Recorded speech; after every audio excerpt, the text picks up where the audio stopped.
Hello, welcome to the 7th chapter of the book of Romans, where Paul is going through the law of God.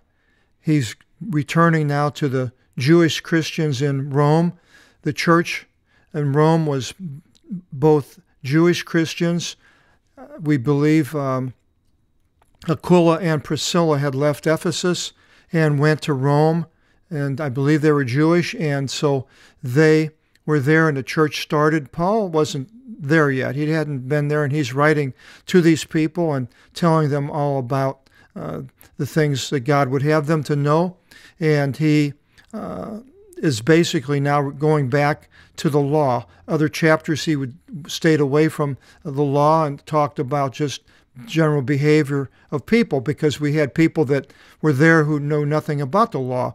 Here this man is bringing all these teachings of something that happened to a small group of people in a faraway country, and the law was very strict, and they knew nothing about it. They lived in pretty much a lawless life as far as God goes. They had laws, of course. The Romans were very good at having laws. And so these Roman people that were not familiar with the law, they're listening, and the Jews, and so now he's directing it more or less to the Jews as I see it. And he says, or do you not know, Adelphi, brothers, for to the ones knowing law I speak. So this would be to the Jews that know the law. The law was the Torah, first 5 books of Moses. Later the Pharisees developed the oral law, but this is possibly what he's referring to, the whole law, and that was added, and whatever.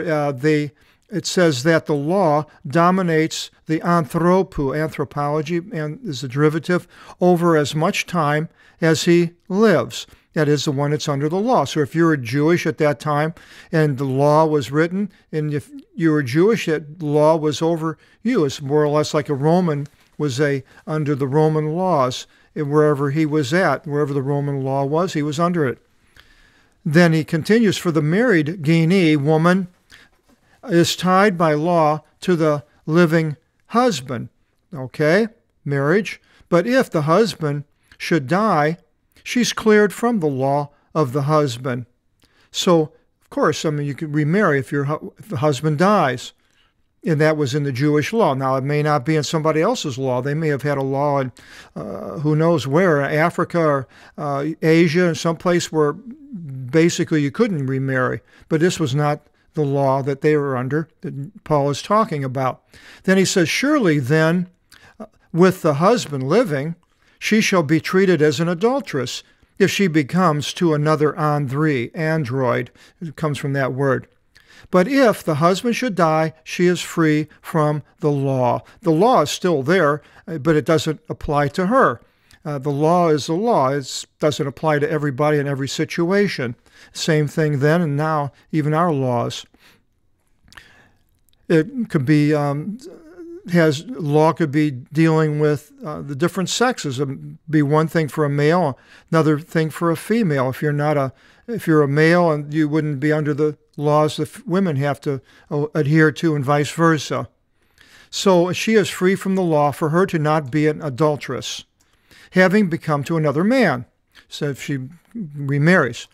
So that, my brothers, also you were put to death to the law through the body of the Christou, the Christ. And they knew, he's talking to the Jews, they knew who Christ was, the Messiah, and they were put to death to the law through the body of the Christ. Well, that was like, wow, this is quite a change. How would somebody nullify a law through the body of the Christ? But Christ did. For you to become to another, just as now you are allowed. He's using this sort of as a metaphor, just like the woman that was freed could marry another man to be a husband. Now you're free of the law that you can belong to another, that is, to Christ, to the one being risen from out of dead ones. Necropolis is a place for the dead ones. It's a derivative. That we should bear fruit to God. So this elimination of the people having to be under the law had a purpose, and that was to be bearing fruit to God. It wasn't just some willy-nilly thing that he decided he's going to change. I suppose that Christ could have died and not changed the law and left everything the same, but apparently, for some reason, God thought better to do that so that we would bear fruit to God. For when we were in the flesh, the sarkia, sarcophagus is a derivative of the dead flesh in the Egyptian tombs. For when we were in the flesh, the pathemata, the passions of the sins through the law exerted energy in our members for the bearing fruit to death. Well, when you're in the flesh, the passions of the sins through the law exerted energy. If you were doing something wrong, your actions were doing something wrong, then basically, as I mentioned before, our members were for the bearing fruit to death. One thing, if you were just breaking a small law, you would just get a slap on the wrist by a judge. But if you killed somebody, then basically to death would be the end. So with God, he might be even talking about, or Paul might even be talking about a spiritual death that a person would experience without Jesus and redemption. But I'm not sure if that's there. But now we were cleared from the law, and he's talking to the Jews. We're free. We were cleared from the law, having died in which we were held. So you're held under the law, but you died as for us to serve in newness of spirit, pneummatos, a spirit, pneumatics, the power of breath or air. It's a power, a newness of spirit. So it's not just something different, but it's like giving us a power. Jesus sent the Holy Spirit, the pneumata, the pneuma. It's a power that the Old Testament people didn't have. They had the Holy Spirit, Godhead, but the Holy Spirit that was sent and imparted into the people that were believers was something that was different, a newness of spirit and not oldness of contract, which the people were under the contract of, he's talking about the law being a contract. It still is. I'm in Oregon, and I see certain things that are laws that deal with some laws are international laws. Some laws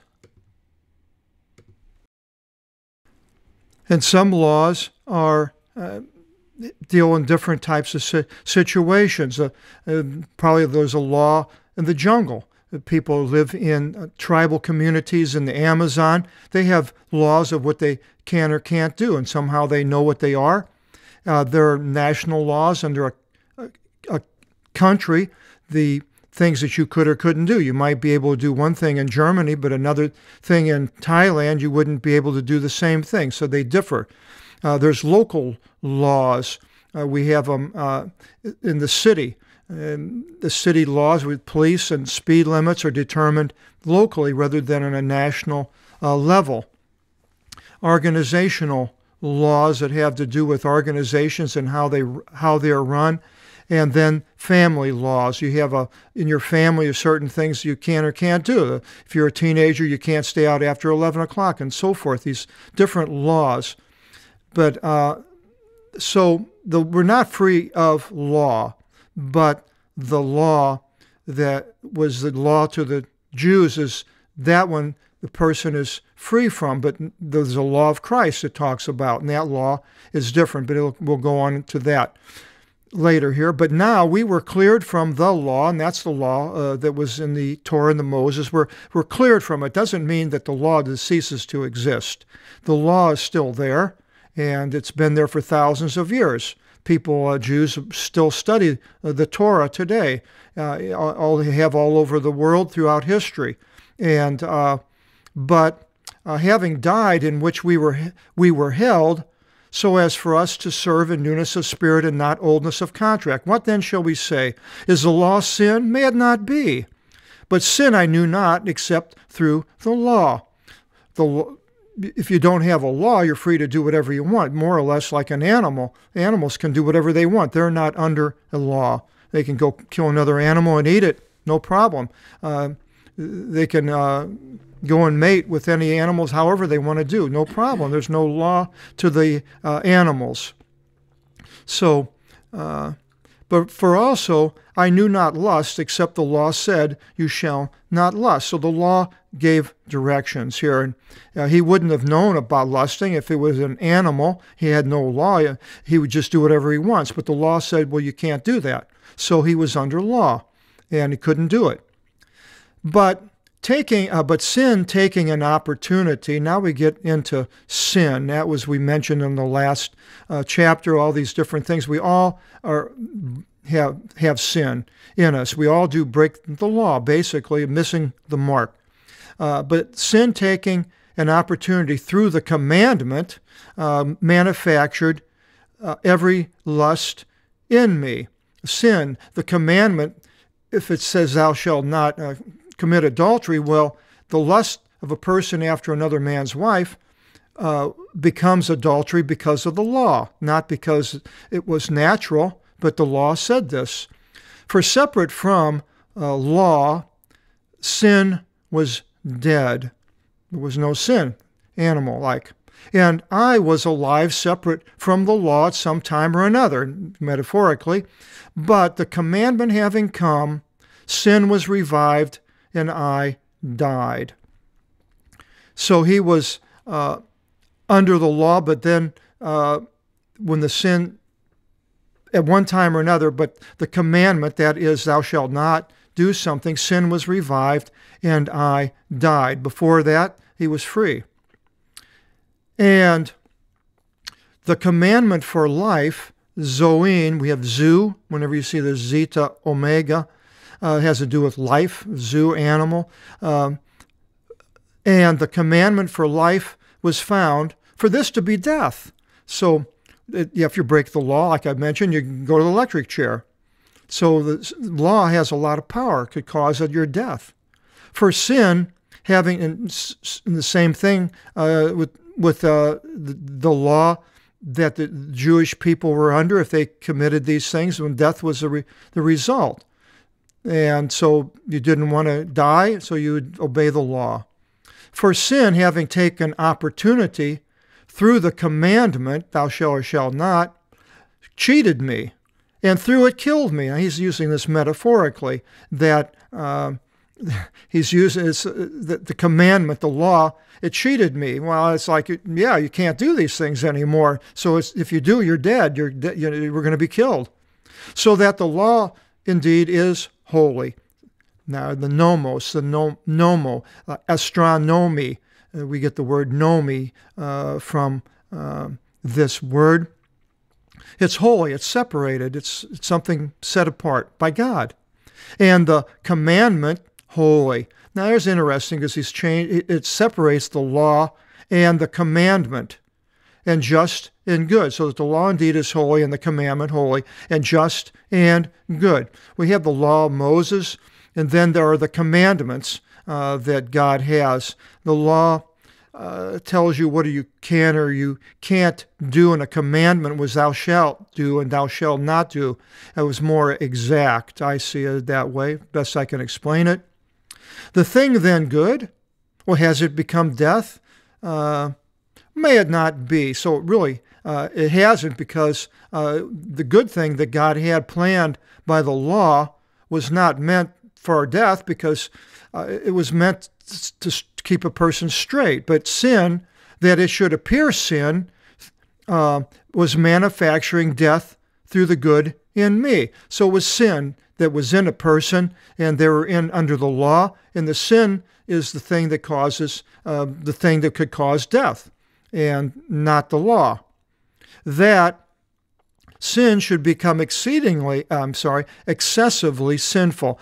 Hypervolene, we have hyperbole as a derivative. So that sin should be excessively sinful through the commandment. So by having this commandment and laws, then we know really when sin is really identified and set apart, and we know in our hearts what we're doing and what we're not. And if we don't, we read the Bible, and we've seen the Jew would read the Torah and know what he was doing right or wrong. For we know that the law is spiritual. So yeah, it's spiritual because God gave it to Moses. Moses went up to the mountain, and God wrote the law to he wrote it on a tablet of stone and gave it to Moses, and Moses went down and taught this law spiritually. It's interesting that he's using that. We know that the law is spiritual, which it is, but it's written down. But I am fleshly.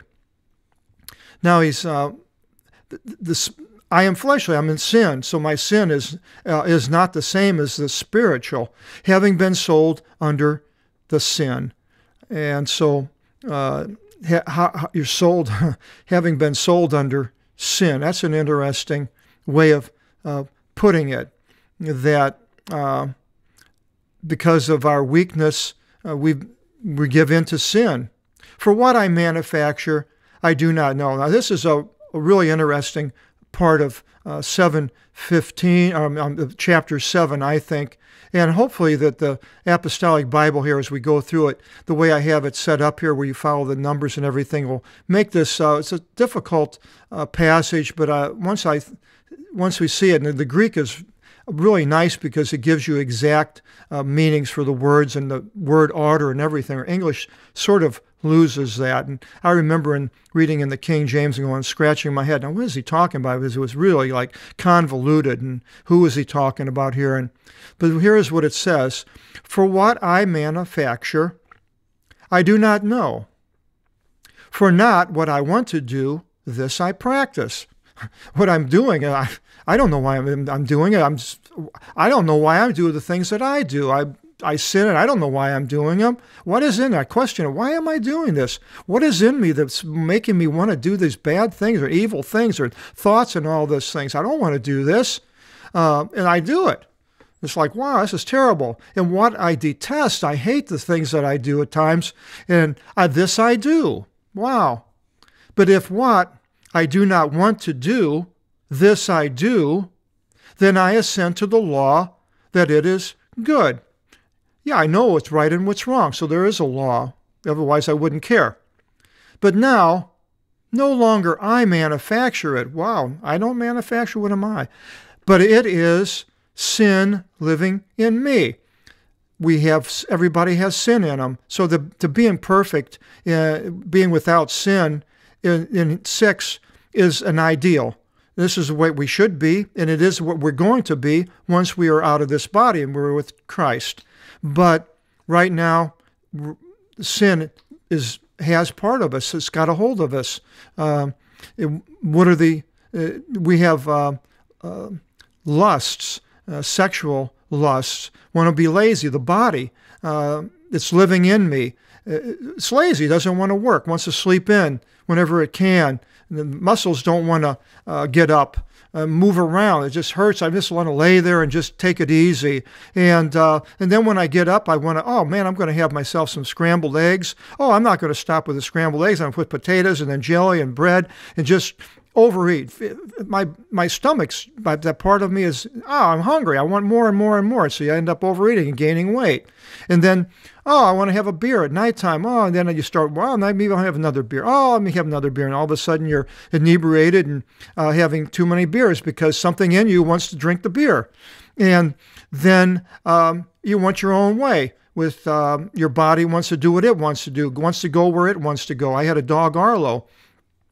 Arlo, I would walk him on a leash, and Arlo would want to go where Arlo wants to go, not where I wanted to go. He's constantly pulling on me one way or another way. Arlo's flesh told something in Arlo told him which way to go, and there's the same thing in our bodies. My body that wants to do something, maybe somebody else I'm with doesn't want to do it, but I want to do my thing. And then here it says, for the will is present. Now I was always thinking when I was talking about the will is the will of a thought process, but that's not really it is. Thelein it should be, and I probably changed it in the 3rd edition, for the willing is present with me, but the manufacturing the good I do not find, evrisko, eureka, I found it was Archimedes, I believe, said that. I do not find the manufacturing the good. I want to, but it doesn't happen.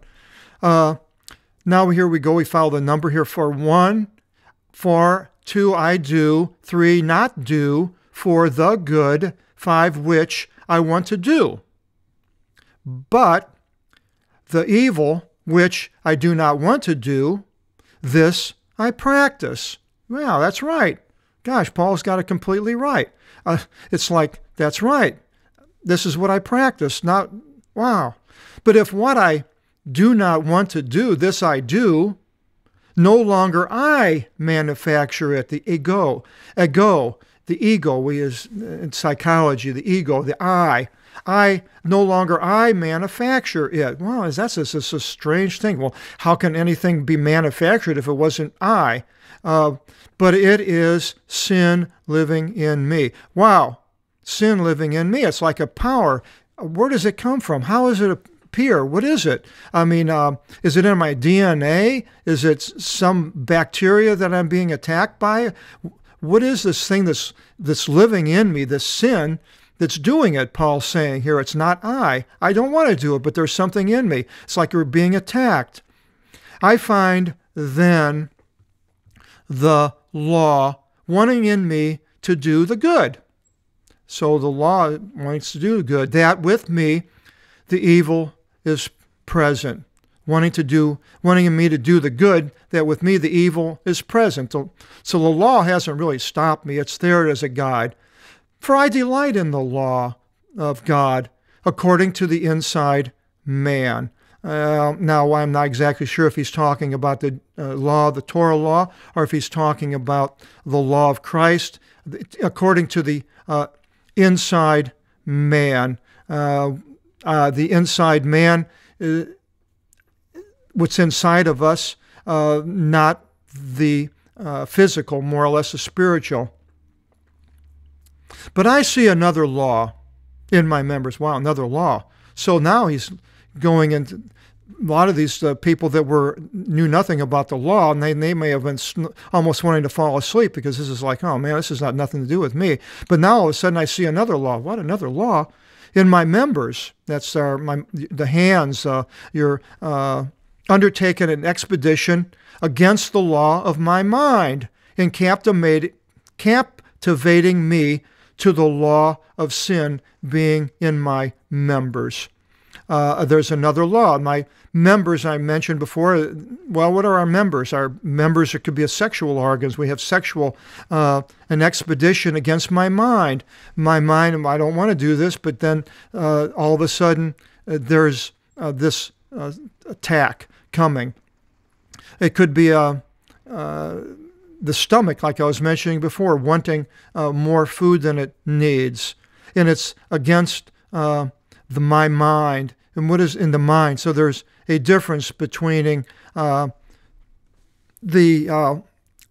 members, the physical, and the mind. What is the mind? Captivating me to the law of sin being in my members. Well, our members are physical, and our members are going to die. We are going to turn into, our flesh is going to be corrupted, but not our mind. I had a friend of mine, we're talking to him the other day about that, and he doesn't believe that there's going to be, that there is a God, and everything is just sort of, whenever he dies, that's the end. But it's like, well, no, I mean, if you cut off your finger, you don't stop being you. I don't stop being Charles. If I cut off my hand, I don't stop being me. And you can keep cutting everything off until finally it's dead. But all these times, all these things are being cut off, I'm still me. And when my body is finally cut off, that doesn't stop me from being me. The mind is something that's above the flesh, the members. Oh, miserable man am I. Who shall rescue me from out of this body of death? Well, and that's how if you don't have Christ in your, to me, it's like, wow, I want to be rescued. I want to make sure if my mind is continuing, I'm going to be in the right place. Paul says, I give thanks to God through Jesus Christ our Lord. Jesus died ignominious death on the cross, and he rose from the dead, and he gives us the same power of being raised from the dead. It is so, then, I myself, indeed to the mind, serve the law of God, but to the flesh, the law of sin. There's the law of God. Now, is that the law that is in the Torah, or is it a different law, the law of Christ it mentions? I'm not really sure. You can have different laws and put yourself under a law. I suppose if you want to be under the law of the Torah that he was talking about, you can put yourself under it. Or if you want to be of Christ and be free of that law, you can be in that law. Sort of depends on the person and which way he wants to be. But to the flesh, the law of sin. Well, I don't want to be there, but yet, unfortunately, I'm still in the flesh until otherwise, they'll change. And now, after this, he explaining about it. Now, in chapter 8, he goes further, and now he goes into this another law, the law of the Spirit.